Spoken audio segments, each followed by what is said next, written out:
Hello, everyone. Welcome back to yet another political episode. So, the last week was pretty brutal for Democrats. Technically, all around going into this week, because we had a disastrous debate for Abigail Spanberger. But to be fair, Winston Earl Shears didn't really do so well either. But Abigail Spanberger had the spotlight. And we'll get into that in a little bit. But it seems as if we can't call this Blue October, but Bloody October for Democrats are not looking so hot and not so well, because we have three liberal women that just completely embarrassed themselves in the last couple days into the last week. And we're going to go ahead and talk about that today. This might be a little longer video, a little as expected. That's why I have each of the predictions on the board, on the screen as of right now. But as a result, without further moment ado, we're going to go ahead and get started and talk about each race. So we got to talk about New Jersey first, because at the second debate between Ciattarelli and Sherrill did not go so well for the Sherrill campaign, because of course, just like Spanberger, Sherrill had the spotlight, and specifically when it came to her military records. Okay, so we're going to go ahead and talk about this, and she's going to go into a crazy, delusional fantasy land where she accuses of Jack Ciattarelli of killing people. Like, what the heck?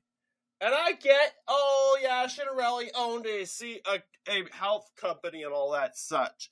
And I'm like, you have you can't provide any evidence of such thing.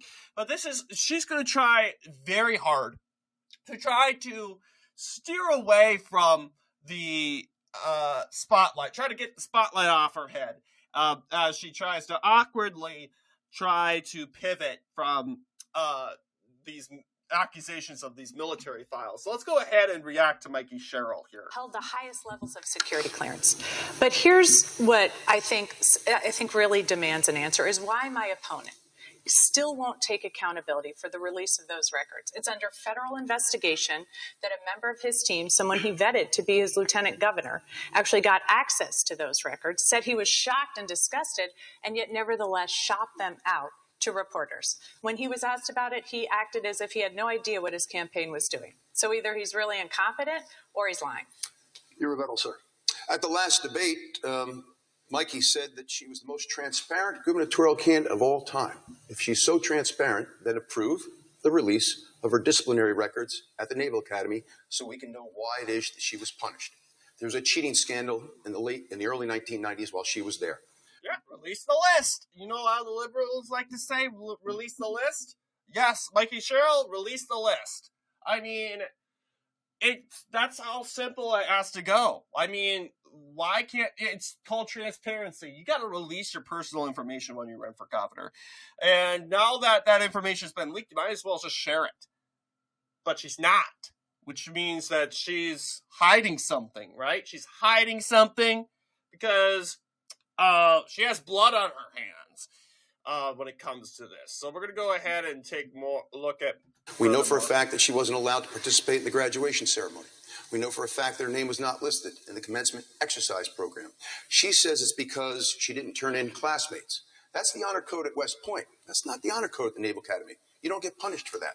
I think she was punished for something else. And so I think she needs to come clean.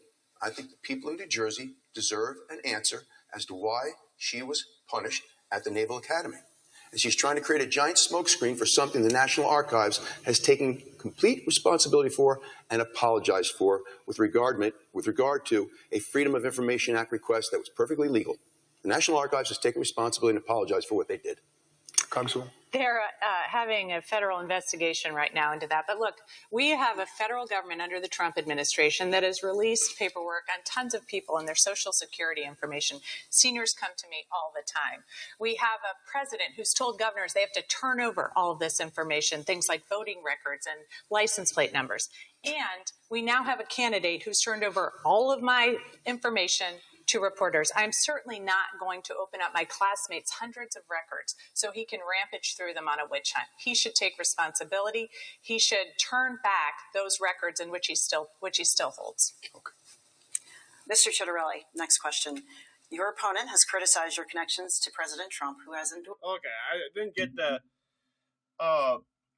didn't get the actual viral moment, but yeah, she went on a very big viral rampage of accusing Jack Chitterelli of killing people. And let's see. Actually, I think we should fight those tariffs. And as governor, Because our ERs were overloaded. The thing that was in the White House. Chitterelli supporting, I give him an F. Yeah, now they talk about the leaders. Costs down, and then our rail system. Candidacy is because they're fearful of another 4 years of Phil Murphy's policies are down. That's what we're fighting for. Back to work. No, chips with people. I know he likes to excuse President Trump. 1 in 3 children. It's going to drive up costs for funding. We'll also fight Trenton to bring. About I cannot seem to find it. You're a person on this close, even with some very conservative members of. Yeah, he's always going to do what Trump tells him to do. Protection. Some kind of weird endorsement of Mondami. Yeah, here's a good one. Police Attorney General considered reappointing the current Attorney General, who's considered to be the most anti-police Attorney General we've ever had. She's given some kind of weird endorsement of Mondami. Mondami has endorsed her. I called on her to renounce that endorsement. Josh Shapiro, the Democratic governor of Pennsylvania, has denounced Mondami, as has the congressman in the north. And this is somebody who's been also anti-police. We want our community safe. We need a governor, an attorney general, 21 county prosecutors, and a superintendent of state police who will keep our community safe.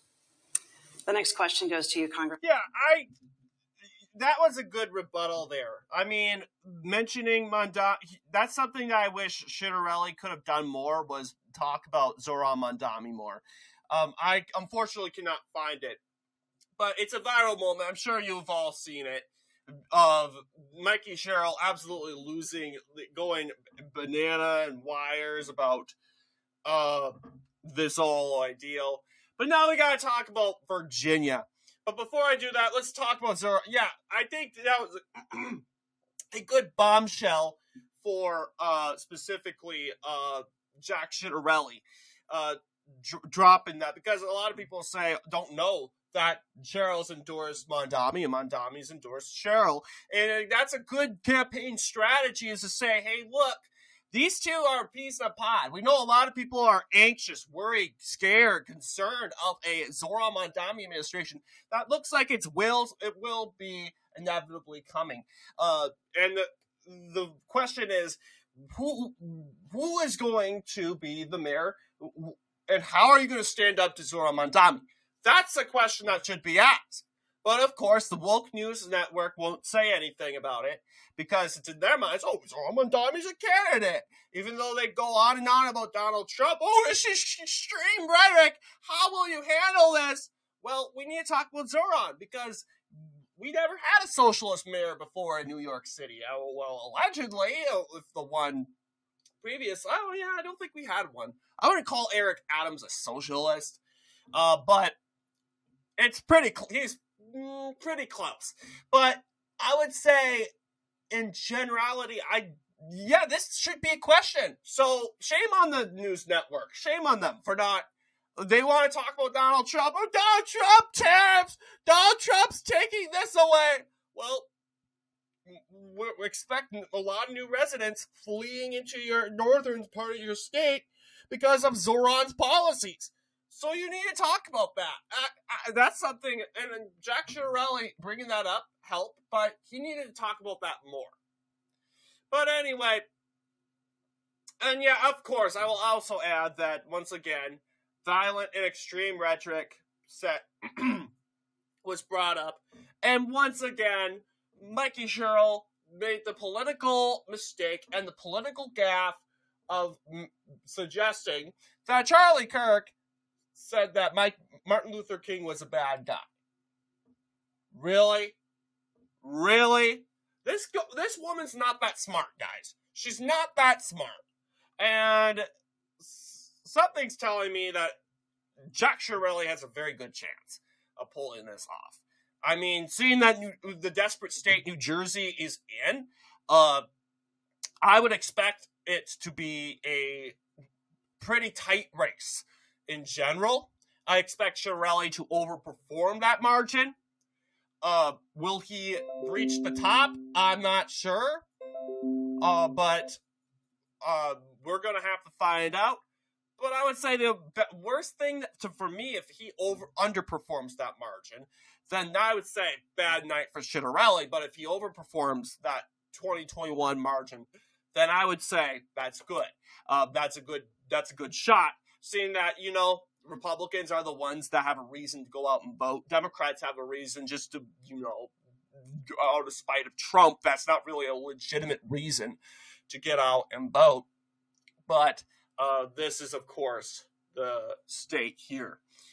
Let's turn now to Virginia, because we had a pretty indecisive night, mainly because of two candidates. I mean, I have problems with Earl Shears.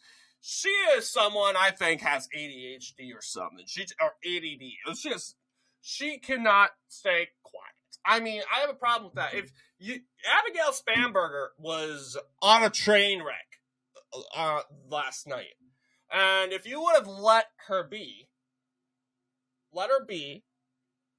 you probably would have won the debate decisively. Even though I can't really tell you who won or lost the debate, Winsome Earl Shears doesn't help her case by constantly interrupting. But I'll tell you that Abigail Spanberger had two viral moments that did not make her look good, specifically on the issue of men in women's sports and men in women's bathrooms. And Abigail Spanberger is going to try her best to try not to answer the simple question, should men be in women's bathrooms? The answer is no. Okay? No. They shouldn't be in women's bathrooms. And Abigail Spanberger is just going to fall apart during this. So let's go ahead and react to this moment here. And the question was, should transgender girls who are biological males be allowed to use girls' bathrooms and play on girls' sports teams in K through 12? You have 15 seconds to clarify. In cases across Virginia, I think it's incumbent upon parents and educators and administrators in each local community to make decisions locally. That's what this is about. Ms. Earl Sears? There should never be nude men Oh in my locker goodness, rooms. we finally have her saying that, but you voted for that. Ms. Earl Have you Sears. finally My Ms. said Earl that Sears, you are now? just lying. intruding on Are time we in here. agreement We're trying. now? Are you Ms. going Earl to Sears, tell? this is Ms. Spanberger's time. I have a follow-up question for Ms. Spanberger. Would you rescind the Youngkin administration policy requiring boys and girls to use bathrooms aligning with their biological sex? You have 30 seconds. My priority would be to ensure that local communities, importantly parents and teachers That's and a yes or educators, are able to work together to meet the unique needs of each school and each community. The girls And that need is privacy. important. And I say that as a mother of 3 daughters in Virginia public schools. Exactly. And as someone who used to investigate crimes against children. The way that we keep our children safe is by ensuring they are safe in schools, which includes funding law enforcement and public safety. But Ms. Spanberger, the question was, would you rescind the Youngkin administration policy requiring boys and girls to use bathrooms aligning with their biological sex? You have 15 seconds to clarify that question. Yes, sir. And my answer is that in each local community, decisions should be made between parents and educators and teachers in each community. It should. Okay, yeah. It's yes or no. And she repeats the same word salad, just like Mikey Sherrill. Word salad. And don't get me wrong, word salad candidates can win in New Jersey and Virginia. Kamala Harris won both, but not by significant margins.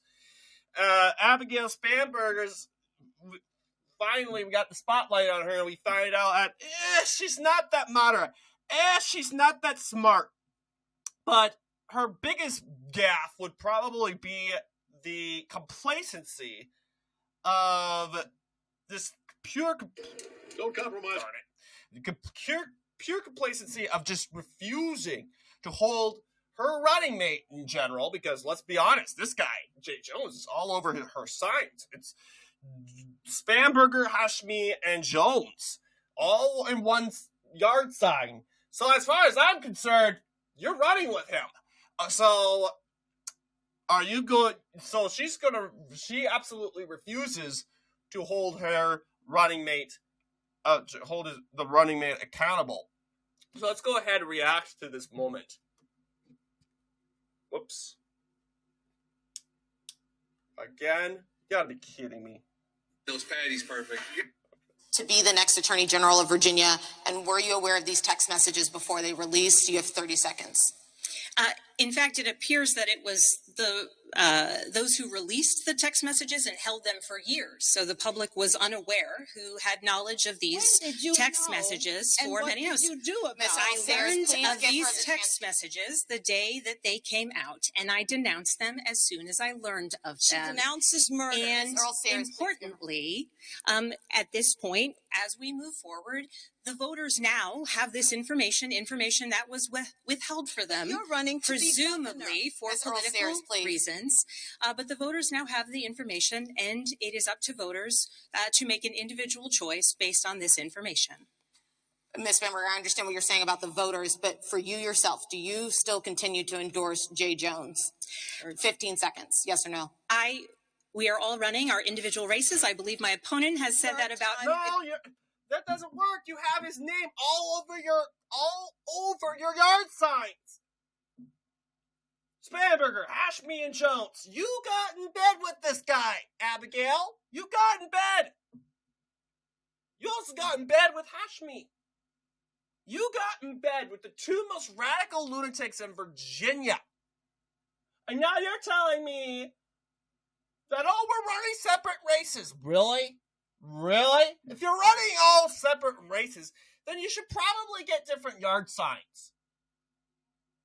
So this is obviously Abigail Spanberger throwing spaghetti at the wall to see what sticks. Her lieutenant governor nominee, Ms. Earl Sayers. and it's up to every person to make their own decision. I am running my race to serve Virginia, and that is what I intend to do. Thank you, Ms. Spanberger.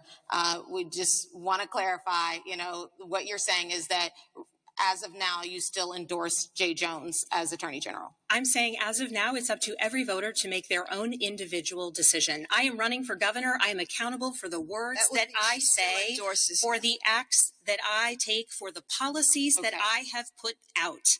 Thank you. I am responsible for the policies I put out and the work I will endeavor to do tirelessly for the people of Virginia. Thank you, Ms. Spanberger.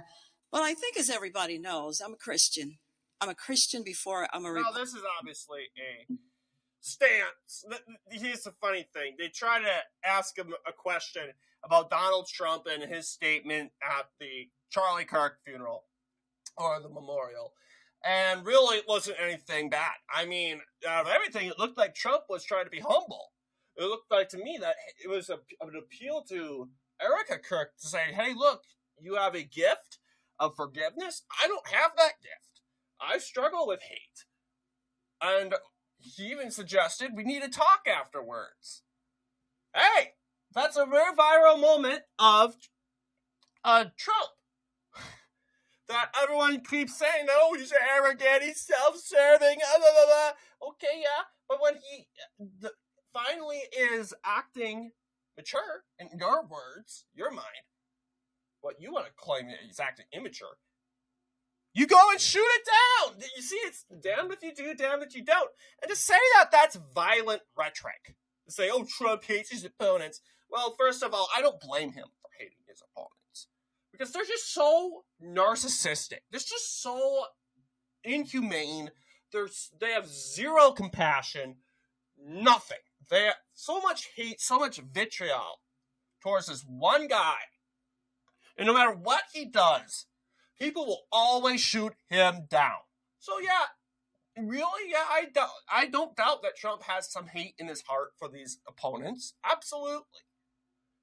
I'm not going to go and lie and say, oh, he doesn't have any hate. But I think, I won't say that hate is justified, but I understand why he has the hate. Look at the Democrats. Look at the Democrats. Look at what they're running. Their whole platform is about hating Donald Trump. So don't look to me and say, oh, the Republicans, Donald Trump says he hates his opponents, it's so bad. Well, you all imply that you already knew when you claimed that he was trying to incite a bloodbath. He wants to be a dictator on day one. He wants to throw away immigrants. You were implying that. And now you're acting all shocked like, oh, he admitted it. Even though really they spun it out of context like they always do. They always take everything they find from Trump and they spin it out of context. And this was just a waste of time. Like, really, why are we talking about this when we're talking about political violent rhetoric? Jay Jones.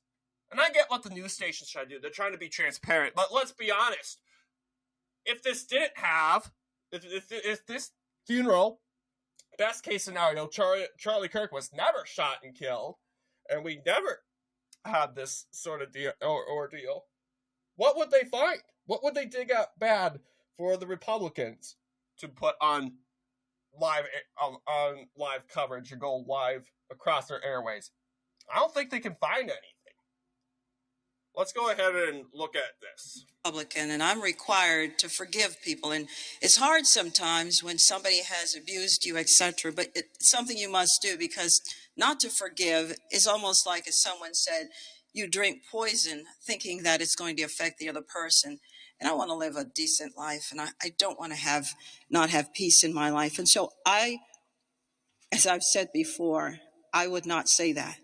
So that's why I'm wondering why my opponent won't say beyond it's abhorrent and disgusting, why she won't say it is not okay and that he must leave the race, because Jay Jones advocated the murder, Abigail, the murder of a man, a former speaker, as well as his children who were 2 and 5 years old. You have little girls. What would it take him pulling the trigger? Is that what would do it? And then you would say he needs to get out of the race? Abigail, you have nothing to say? Abigail, what if he said it about your 3 children? Is that when you would say he should get out of the race, Abigail? You're running to be governor. I don't understand why you just can't come forward and say he needs to go. I mean, we're talking about murder. We're talking about someone's life being taken from them. Have you nothing to say about that? Are you not going to address it? Really, you can't go any further. You're a governor. You're supposed to stand up for all the people. Yeah, I mean, despite the interrupting and all that stuff, which I did think hurt her a bit, she's right. I mean, if she didn't do that, she would have nailed it. But hey, I mean, I can understand why a lot of people are saying that Winsome Shears is running a very bad campaign. Yeah, I understand that. I mean, but I do think that, Abigail Spanberger, she took tons of damage. The Hill just came out and grilled Abigail Spanberger for basically refusing to condemn or just to unendorse Jay Jones. Why can't she do that? And again, it's 2 reasons. Number one, can't do that to a black man, right? It's racist. It's a white woman to unendorse and throw away support for the black person, right? But also, it's, it ruins the narrative. You basically say, okay, yep, we're in it to lose it. And not to mention, if you call Jay Jones out to withdraw, not only that, you're basically conceding the race to Jason Mayorkas. And if you unendorse Jay Jones, what's going to eventually happen? Everyone else is going to start unendorsing, and he's going to lose. The truth is, Democrats don't care about morality. They care about money and power. Money and power. They don't care if one of their own said something extremely stupid. They can care less. Money and power is what matters to them. It's sad, but it's the truth. But now we ought to take a look at another lunatic, specifically from the state of California, because the frontrunner, Katie Porter, is in big trouble. I mean, over the most stupidest reasons. No scandal, nothing like that. No military records, no texts. Nope, just an interview. Just an interview. And we're going to see firsthand what if Californians are going to elect someone like this. This is how she's going to treat people around her. So let's go ahead and react to Katie Porter, who is going to become a Karen out of this sudden. She gets very annoyed when asking a simple question, just a simple question about Trump supporters and how she's going to win their vote. What do you say to the 40% of California voters who you'll need in order to win, who voted for Trump? How would I need them in order to win, man? Well, unless you think you're going to get 60% of the She vote. sounds so offended. And this is why people are mad, because she sounds so high and almighty and superior compared to everyone else. Mainly because she's the front runner. This is honestly an ego trip. Like, I mean, she's making like, oh, she doesn't want the Trump votes. She thinks if she gets Trump votes, it's an insult to her. Really, you're running to represent all Californians. This tells me that she doesn't want to represent Trump voters. You don't even want their votes. How are you going to represent Trump voters? She won't.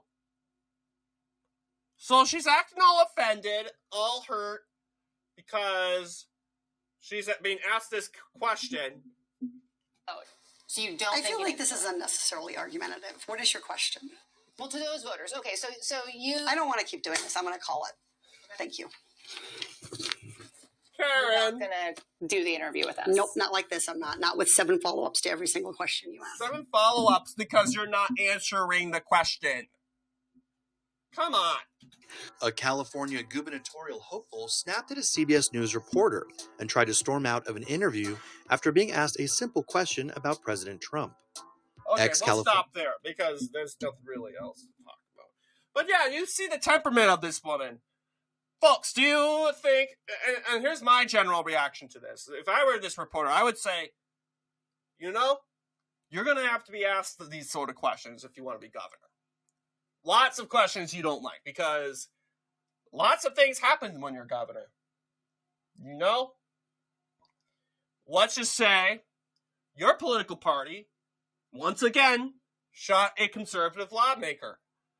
Katie Porter would be expected to to talk about it. Even though it makes her uncomfortable because she feels guilty that her party, once again, is engaging in acts of political violence. Because it makes her look bad. But she can't just go and say, oh, well, no, I'm not going to do this anymore. No, you can't do that when you're governor. And when the press, when something big happens that may involve like something like a Trump supporter, that makes a positive spotlight on Trump, it makes a big negative impact on Katie Porter, or it humiliates Peggy, what's her name? Katie Porter, because this is what it is. She feels embarrassed. She feels offended. Guess what? Something may happen where it embarrasses Katie Porter. And you're expected to talk about it. You can't go, and especially if it's major news, major breaking news, like a scandal involving the governor. You can't go in and say, well, you're expected to make you're expected to address it.